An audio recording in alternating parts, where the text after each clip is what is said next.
Hard times are real, there's dusty fields, no matter where you go. You may change your mind, because the weeds are high where corn don't grow. Travis Tritt. Hello, I'm Tamara Michelle. Real Conversations podcast is created in Dauphin, Manitoba. On this episode, we recorded on the farm fields of St. Rose, Manitoba. I was invited to seed corn with Rob Brunel, also the mayor of St. Rose. Today, he shares with us exactly what it's been like seeding in this wet spring season. Thank you to our show sponsors, Bankert Marketing, Dr. Brenna and Three Graces Medispa, Real Security Solutions, Roofs, Furniture and Appliances of Dauphin, Oil Depot of Dauphin, Tri-Family Health, Beauty and Fine Gifts of the Paw, Ramsey's Health and Fitness of Dauphin, Cloud9 Canna Supplies of Dauphin, and Hearts to Nature Fine Art Nature Photography. We're back. Welcome to Real Conversations. Today, I have the privilege of doing something completely different, and I'm joining Rob Brunel of St. Rose. Hi, Rob. How are you? I'm good. How are you, Tamara? I'm good, thank you. So, welcome to my office. This is a mobile office. I feel like I'm on like a show of like Blacklist or something, but it's like the country version, you know? Yes. Flying in like a plane, but we're in a tractor, actually, is what we're doing today. Yes, we're planting some corn. That's, it's really cool, is all I can say. I arrived here a little bit earlier, and you invited me up here into the cab, and we have had an opportunity to do a bit of a drive about, have a bit of a discussion about today. And I guess to start, I want to thank you for inviting me here, because this is sort of a really fun opportunity to get out for the show, for Real Conversations. Yeah, I'm glad you could come. I think I think this is a great opportunity, and I enjoy watching your show, and we'll just add a little different slice to it today. Okay, that sounds good. Yeah, I didn't realize I had people out in St. Rose watching my show, so that's wonderful. Modern technology, you're everywhere, Tamara. We're basically out here seeding corn. Can you tell me a little bit, and for the people that are watching, what the whole process is here? Because we're going to probably touch on a whole bunch of things, including costs and the year that you've had, like coming up to this. What does this year look like, and what is the process here for seeding corn? Well, this year, we've come off some dry years, and 2022 spring is wet and cool, and it seems like we're almost a month behind in the weather, or in the what we would expect normally for end of May. End of May, we would hope to be wrapped up planting corn, because it's a long season crop, and we'd be on to some of our other crops. But this year, we're really, if you would look around the countryside, really farmers in the Parkland are just starting to get in the field and get some crop planted. So we're seeding, into some really good moisture, which is good, but the lateness of the season is concerning, especially when it's something like corn. Okay. And I know we talked yesterday, just briefly, because I saw your post that you had been out seeding for 2 days. Yeah. And I didn't want to miss the opportunity, because you had extended the invitation before, and we were just kind of waiting for the right time. So you're into which day of seeding now? So this is day 3, I believe, of planting corn. Okay. And we've been seeding for 4 days on our farm, but other crops as well. So yeah, we're really just at the beginning. I think last night I did the math, and we're close to 20%. But we've kind of changed some approaches on how we're seeding some canola this year, so that sped up our process. But really, we should be wrapping up seeding on a typical spring. The month of May is usually when we get the majority of our farm seeded. So we're really late. We are late when it comes to seeding. And running out of time, right? We are running out of time. There's, it's been wet. There's some rain in the forecast for the weekend, and the land is just to say it's fit to plant. It's not ideal. In a perfect world, it'd probably wait another day or two to let it dry out a bit more. But because we're running out a bit of time, so we're just trying to get done what we can with the window of opportunity we have right now. Okay, and I know you and I talked a little bit about the corn seed specifically. So corn is one of those seeds that needs a longer growing season. Yeah, so typically it's the first crop we try to plant as soon as the ground is warm and dry enough, because it needs a full season. We did a show some time ago when we were harvesting corn. Yeah. Usually we harvest corn in October. Okay. Hopefully not November, but sometimes it pushes into November. So for a crop in the Parkland, corn is not, there's not a lot of grain corn grown, but it uses the full season. It's a full season crop here in Manitoba. Okay. And I know I was talking to Farmer John actually earlier this week, and we were comparing this year to last year. I mean, you were on the fields, what, 1st of May? Yeah, last year we were started in April, actually. Oh, in April, wow. And Facebook told me this morning that this time last year, we were finishing seeding. Wow. So, we're at, let's call it 15 to 20% completed, and that's probably on the high end for most farms in the Parkland. Okay. Whereas last year, a lot of people would be wrapping up already. So, right. That's the nature of farming. Every year is a little different, but definitely adds to the stress of things when we're used to having things done fairly timely with. Right, and 3 weeks behind is for time as far as farming. When it comes to seeding, this is the most important time for farming, because if you don't get that seed in the ground, you have nothing. Yeah, and seeding it as early as possible is important, because just as we all know, as the seasons progress, August is usually nice and warm, dry. We may not harvest corn in August, but a lot of other crops are harvested. So as we delay seeding, we delay harvest as well. So October harvest, it's always cold and damp, and so those things all have a chain reaction of, when we start later, we usually end our season later as well. Okay. So I know we have a whole bunch of, what are these, seagulls? Seagulls, yeah. They're kind of following us, I guess, around. So the machine that you have here today, we have a tractor, obviously, that's pulling a planter. It's a planter. Yeah. Okay. So it's not an air seeder. No, it's not an air seeder. It's rather old technology. So this is called a vacuum planter, and it uses vacuum pressure to suck a seed onto a plate. And we'll take a look at that after. Okay, yeah. So we talked about a planter using a seed plate.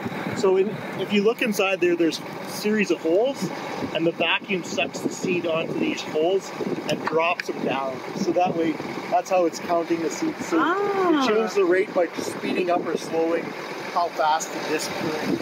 Okay. So that's what's unique about planters.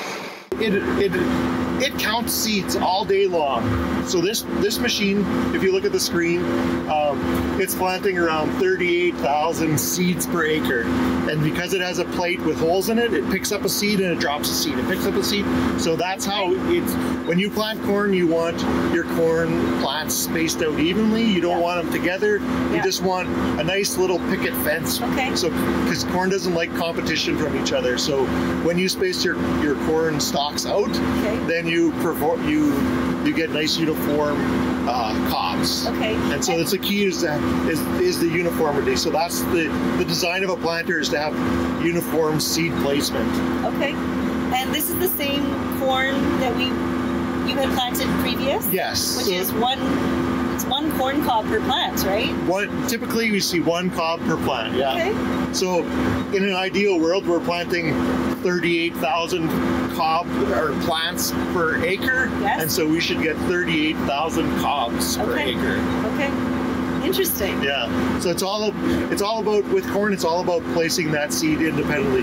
Whereas if you're growing wheat or canola or most other crops, really the importance is getting it in the ground, and it will compete with itself. Okay. So it's not as important as having a uniform seed placement. So corn is unique that way, that you can space out the rows, but you really want your seeds evenly spaced apart from each other. Okay. We're just doing a turnabout here on the field. Now, you and I talked about some other things a little bit earlier. And that includes all the stuff that's happened with COVID. We don't want to talk about COVID, but we know that it has affected business, it has affected people's lifestyles, it has affected inflation, among other things. Yeah. So your crops going into COVID were pretty normal. And last year you said you had a really great crop. Like it was almost like a bumper crop. Yeah, and our crop last year was pretty decent. And we've been seeing high prices as of late. So, from an economic standpoint, growing crops last year was fairly profitable. Yeah. In the grand scheme of things, crop prices have gone up considerably in the last several years, and so that's been good for farming. But costs have gone up as well. Like we all know, whether you're filling your tank of gas up at the gas station or buying groceries, we know that our dollar doesn't go as far. Things are costing more, and this is probably, and I saw stats the other day that this is likely the most expensive crop that Manitoba farmers have ever grown. So the cost of putting in a crop this year is quite high. And if we grow a crop, so far the prices are holding, so that works out. High prices and high costs. Right. It doesn't really change your margin, maybe, but things are. But the risk and then having the money to go into from the get-go, right? The risk of growing this crop is probably higher than we've seen ever. Like the dollar value is mind-boggling in some cases. So if you were going to give an example, I know we were talking about that as well. So your fertilizer, if you're going to go by percentage, compared to last year, what is the cost of fertilizer this year in comparison to last year? So our fertilizer cost, if you were to buy it today, would be probably double of what it was last year. Okay. Maybe even a little bit more, depending. There's some supply chain problems with fertilizer. Right. So, if you were to bought sometime in the wintertime, pre-bought, you were looking at about 2 times the price it was the year before. Okay. And then we talked about seed. Seed has gone up? Seed has gone up a little bit. Not as much as fertilizer, but it's probably seen an increase of 15 to 20%. Okay. Some of it's a little bit more, but you don't notice them as much as the big. The fertilizer one is the one that's really scares everyone because we see that. But fuel costs have probably gone up 50% as well. Yeah, I think that's huge. And I know as consumers, even just running your own household, we're all feeling the pinch. So I can't imagine when you take your numbers versus the household numbers and extrapolating that into funds, it must add up very quickly. It does add up, quite quickly. Interesting, yesterday I filled up at the car lock in St. Rose with this tractor, so I knew how many acres I sowed. I had sowed about 440 acres of corn, and I burnt 520 liters of diesel fuel. Wow. So for every acre we burnt over a liter just on fuel, just for putting the seed in the ground. Yeah. There's a lot of other passes that will happen throughout the year. So, so this is just a seed. This is just a seed, yeah. Okay. Yeah, because we're not taking into account everything, the fertilizer. That's right. Just hauling grain, or we get into harvest. Combines burn a lot more fuel than a seeding tractor will burn. But even in these wet conditions, we're burning more fuel than on a dry year. Of course. Because the ground's a little harder to go through.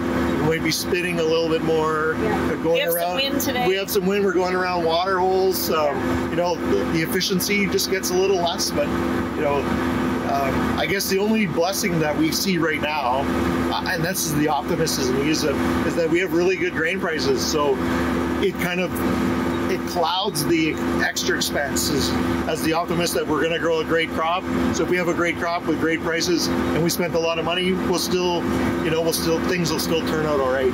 Right. But right now we're struggling to get our crop in the ground. So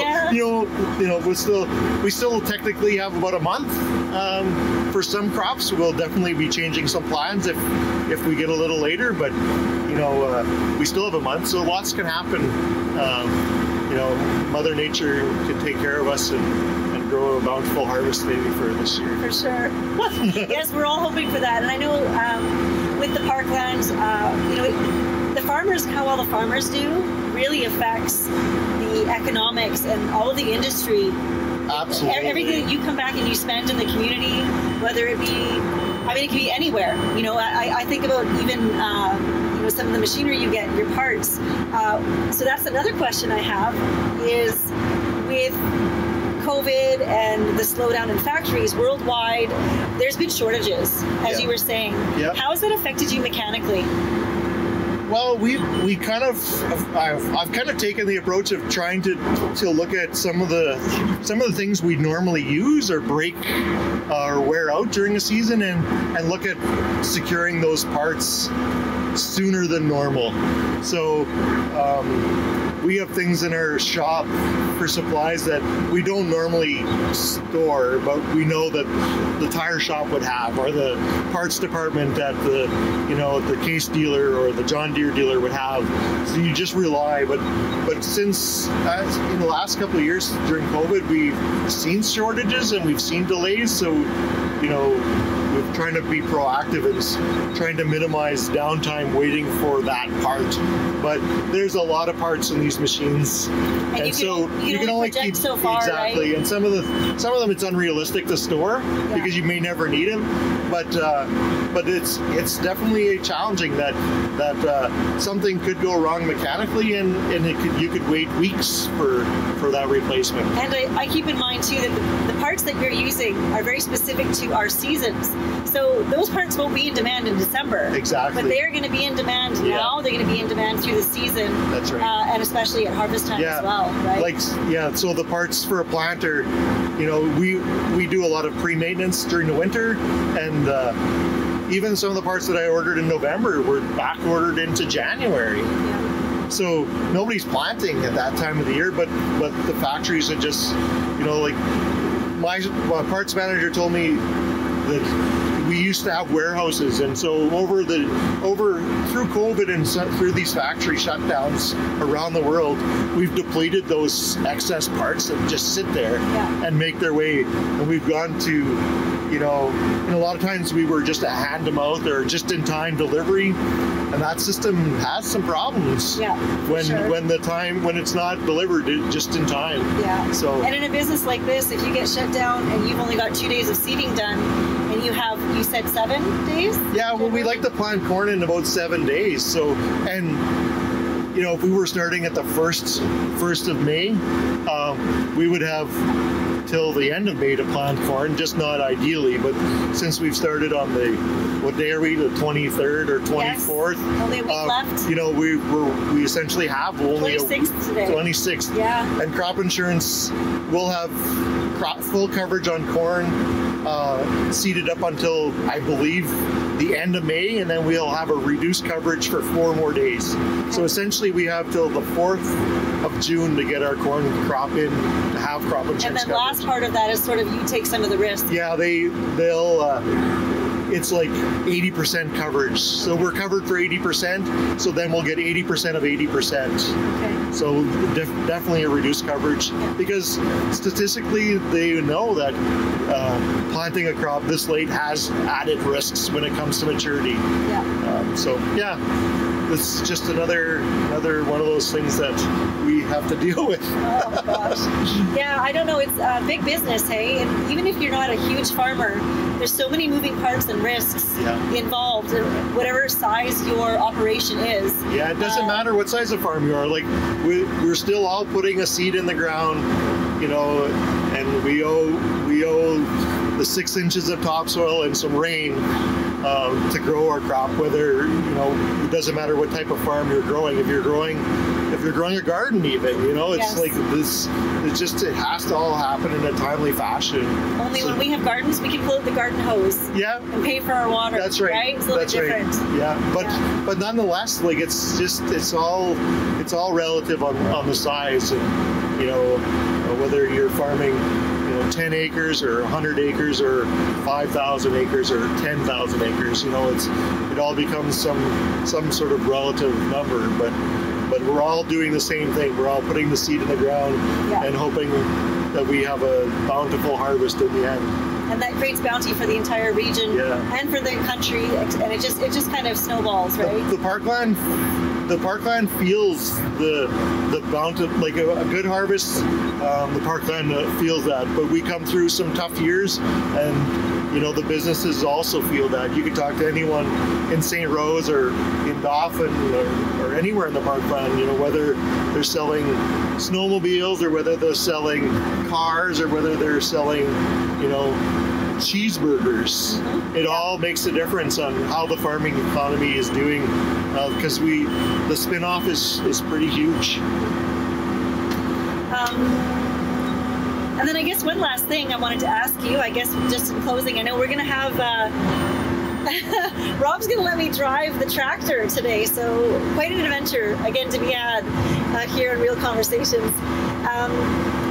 My one last question was, with all the things taking place with the COVID that kind of swept the nation, swept the world, now we have the war in Ukraine. They're a big producer of I guess it would be crops, right? They do lots of wheat, they do sunflower. I know for sure. Yeah, they're a large producer of a lot of crops for sure. So with these things happening, and these shortages and delays, and you know, and if the weather doesn't cooperate, how do you see that as a big picture for like shortages, like food shortages? They're talking about it on the internet. They're talking about it on the news. They're talking about plants being shut down, and there's a shortage of milk for the babies, and like there's all sorts of stuff kind of going on in the background. Yeah. You know, how important is the contribution for the Parkland, I guess is my question, to the whole? Well, it's interesting. So the past 2 years, like in 2021 and 2020, the canola crop in Western Canada, and Canada's a major producer of canola. So canola is like a veg oil used for cooking, frying. And really, if you ask anybody around that farms, likely don't have any canola left to sell. So we've seen canola prices climb faster than any other veg oil price, and it's climbed to a point where you question whether you should buy it. So the person buying canola to crush to make oil says, "Can I buy something else?" So we're destroying the demand because the price has gotten so high that they are only going to use it where they need to use it, and they'll use something else as a substitute. And so Western Canada has come off 2 years of drought, and we produce a lot of durum. So these are prime examples of you know, poor production and the market changes. So I would say if you go to the store, go to the co-op or go to the Safeway, and you go look in the pasta aisle and you go and read the ingredients on your pasta, good high quality pasta that Italians would love will be made with pure durum semolina. Okay. They are substituting that out in some cases because the durum price is so high because there's a shortage of production in Western Canada and some of the U.S. states. So, you know, those are. The pasta's not the same. It's not the same, and I know. We bought some. I bought some. Terrible. Yeah, I've done the same test at home. They told me, "Oh, this is on sale," and sometimes the stuff that's on sale isn't the diluted stuff with a different wheat.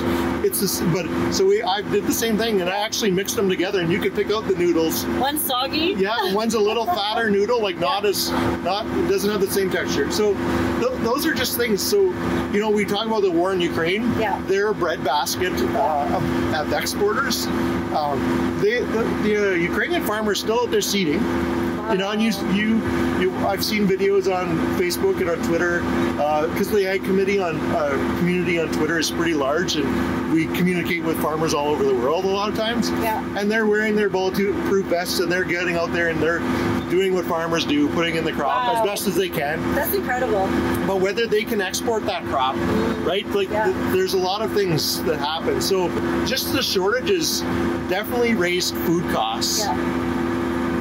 But what a lot of people don't know is one bushel of wheat will make like 56 loaves of bread. Okay. So even if the cost of wheat doubles, the loaf of bread shouldn't double because of the cost of wheat. Because the cost of wheat is only a small fraction. Okay, good to know. Like the raw product is only a small fraction of that cost, because there's manufacturing costs, there's advertising costs. You know, the people who work in the factories and in the mills, they all get paid, right? Yes. So we'll see those increases, but when there's shortages, we'll see substitutions. Right. Yep. You know. Yep. You know, if you're a beef eater and you have extra money, you're probably buying, you know, sirloins or bison or something a little higher end. Yeah. But maybe now you're buying round steak or you're buying hamburger. That's right. Because it's more affordable. You're still getting beef and you still like, you know, so you'll substitute down to what people can afford. And survival, right? We all have our basic when there's a pull on our finances and everyone feels it. We all have enough common sense to pull back usually and realize you got to save for a rainy day, or you've got to start pulling back somewhere. So you can only afford so much, right? Exactly. Grandma and grandpa, huh? And sometimes the higher quality nutrition is the more expensive stuff, unfortunately. But I think the cost of food, you know, the inflation we've seen in food, I wouldn't relate it mostly to crop prices. I would relate it as much to transportation and those costs, because we know food travels a long ways. Yes, it does. You know, just because I grow, you know, canola is a prime example. We grow canola here in St. Rose. The closest crush plant is in Yorkton, Saskatchewan, so it's really not that far. Okay. But then it'll come back. So they'll crush the oil in Yorkton and it'll come back to St. Rose. So there's a cost just to make that loop. Okay. But if you were buying, you know, strawberries from Florida in the middle of the winter, that's a longer truck drive. Of course, yeah. You know? And we all see those prices. So like I think some of the fuel costs and the transportation costs really play a factor into our food inflation. More so than farmers. I wouldn't say we're charging more for our crops. The market is driven that way. We're more, this is what we're offered, and of course I'll take a higher price any day as a producer. But the demand says that the price has to go up because there's not enough to go around. Yeah, that makes sense. No, and it's actually really great because I never really thought of it from that perspective. So that's cool. Like there's some concerns about production around the world. There's a lot of wheat. Like wheat is grown everywhere. If you would look at a map and when wheat harvest happens, there's very few months in the year that there's not wheat somewhere in the world being harvested. Canola is different because it's more strategically grown in different climates. It's like, you know, a Western Canada thing, an Australian thing, a little bit in Europe, but not as widely grown there. So it's more, its fluctuation due to weather or supply is more widely seen. So it's a big world out there, and you know we all do our part to fill that link in the chain, right? You know, because we know that just because it's some of many. It's some of many, exactly. And that we've become everything we produce has gone everywhere. Like just like when you buy something, it's not just made in Dauphin. No, that's right. It's not just made locally. It is nice when it's made locally, but it could come from anywhere. And you know, we buy stuff from all over the world, and we hope people buy everything from Canada as well. So you know, it's kind of give and take. That we've become exporting. The world exports around the world. And those shipping lines and, you know, container shortages and all these things, like they all add a lot of cost. And strange things that I think a lot of us didn't see coming, right? Like container shortages. Well, the freight on a container used to be like $3,000 from China to Canada, and now they say up to $30,000. So if that was filled with tires or TVs, you know, or grain or, you know, food, like that's a huge extra cost. It's a huge extra cost. So those. It's interesting times for sure. It definitely is interesting times, that's for sure. So Rob, we're going to go to, I guess, to the lesson, and I'm going to do a little bit of seating here with you. And I'm looking forward to being able to come back here again, maybe in the fall or somewhere along the season. You're always welcome to come along. And we'll touch down to see how farming's going, you know, for you and for the area. Because I think the Parkland probably it's it's like a Polaroid. It's like a snapshot for people to see what's going on, where we live, right here at home. Absolutely. All right. Yeah. Thanks for joining me. Thank you.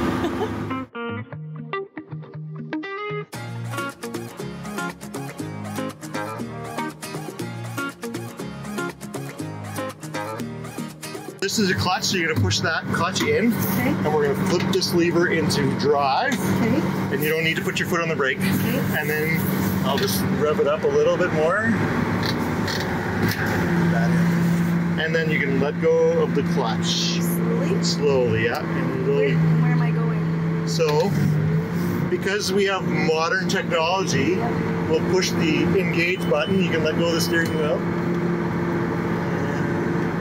It seems so weird. Okay, then we'll speed up a little bit more. Yeah. Just kind of lining up a bit. Yeah, and it's going to line itself up. So then I'll tell you when you're going to push this one down. This one towards me or away? Yeah. Okay. Because this is so it's already lined itself up. Yeah, we're good to go. I don't have to steer. No. Not like when we were combining. No, exactly. Auto steer. So you can push that lever all the way forward now. There you go. And just leave it forward. So we don't miss a whole bunch of driving. So I didn't really want to, I was scared to actually do this because I was worried we'd miss. Do you know what I mean? I'll put a flag there if it's missing. Tamara seated this. My roll looks pretty good here, but you gave me the timing. That's okay. So we're only doing about 3 miles an hour, so we're going to pick up the speed a bit more. So we're gonna, and then you can push the rabbit button, and that'll shift us gears, okay? And push it one more time. So now we're going to be doing right around 5 miles an hour. You can slow down a little, so pull the stick back a little bit. This one? Yeah. There, perfect. Oh, I touched it. That's okay. We're all good. I didn't do anything today. There, no big deal. Sorry, I forgot. No, I'm so I know you want to grab the steering wheel because so if you grab the steering wheel, it automatically comes off. It comes off, yeah. So hopefully I didn't do too much damage. No, no damage at all. You might have a little weave in the row, but that's fine. That's fine. To say, that's okay. Tamara, the artist, is here. There's the spiggle. That's right. Oh, so yeah.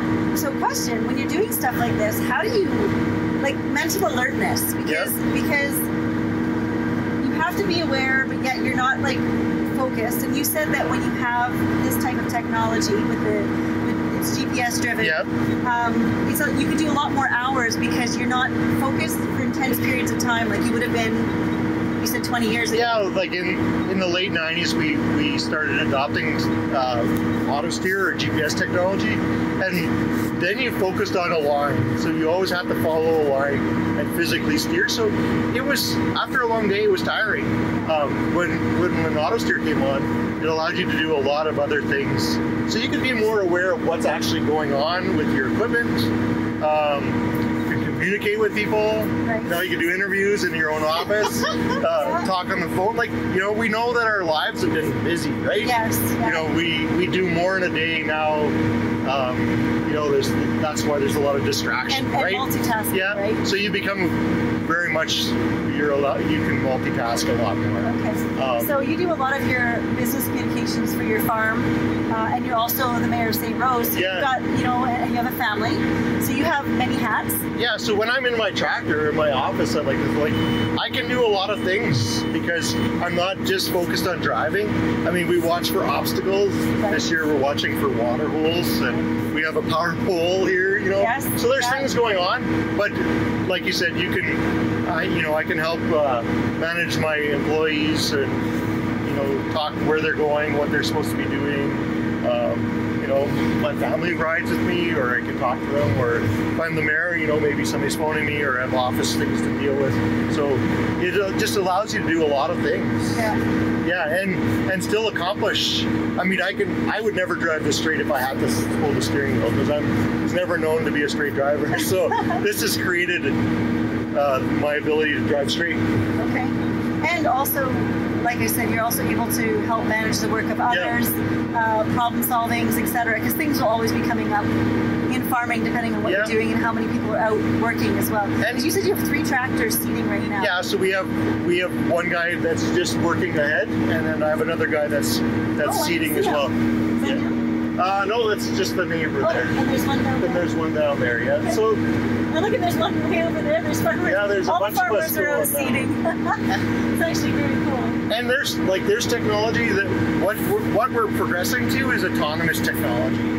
And so there are guys out there that will have a tractor or a seeding unit seeding by itself.